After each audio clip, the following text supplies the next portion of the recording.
প্রিয় ঝন্টু সাহেব, এরকমও তো হওয়া যায় বলুন। আজকে আপনার জন্য স্পেশালি এই ভিডিওটা করছি যে যারা বয়োজ্যেষ্ঠ হয়েছে, মানে যারা এই মুহূর্তকার পরিচালকরা, সিনিয়র পরিচালকরা আছেন, তার মধ্যে আপনি তো অনেক বেশি বয়োজ্যেষ্ঠ, তাই আপনার কাছে চাওয়াটা একটু বেশি। এই যে দেখুন না, সম্প্রতিকালের খুব রিসেন্ট একটা ইন্টারভিউ হলুদ সাংবাদিকরাই নিয়েছে, যারা আপনার কাছে যায় ভাইরাল নিউজের জন্য। তারা এফআই মানিক এবং রাজু, তো আমি তার পুরো নামটা বলতে পারছি না, আমি অনেক দুঃখিত। তো এই দুটো মানুষের আমি ইন্টারভিউ দেখলাম, যারা কিনা শাকিব খান প্রসঙ্গ যখন আসলো তারা চমৎকার উত্তর দিলেন। মানে তারা যে বয়োজ্যেষ্ঠ, এবং এফআই মানিকের কথা যদি ধরি, যে তিনি তো শাকিব খানকে নিয়ে প্রচুর মুভি করেছেন, আবার শাকিব খান ছাড়াও করেছেন, অনেক হিট মুভি কিন্তু তিনি উপহার দিয়েছেন। এবং রাজু সাহেবের কথা যদি বলি, তিনিও সেম, মানে অনেক ভালো ভালো হিট মুভি কিন্তু তারা উপহার দিয়েছেন। কিন্তু দেখুন, তারা শাকিব খান প্রসঙ্গ যখন আসলো, তারা কিন্তু উল্টাপাল্টা বলে শুধু ভিউ কামানোর ধান্দায় নেই বা ভাইরাল হওয়ার ধান্দায় নেই। কি চমৎকার ভাবে বললেন যে শাকিব খান আমাদের চলচ্চিত্র জগতের জন্য যা করেছেন বা এখনো যা করছেন তা আসলে বলা বাহুল্য।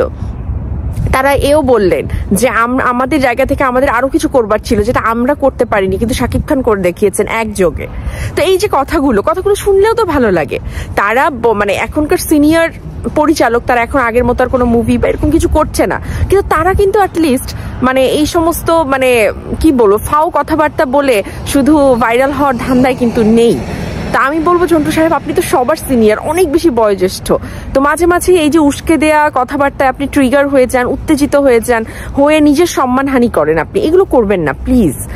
যেটা সত্য সেটা বলুন, যদি বলতে না পারেন বলবেন না, বাট আপনার মতো একজন বয়োজ্যেষ্ঠ, এত বয়োজ্যেষ্ঠ একটা মানুষ, তাকে নিয়ে আসলে গালমন্দ করা বা তাকে আসলে রোস্ট করা, আমি মনে করি এর মধ্যে কোনো ভালো কিছু নেই।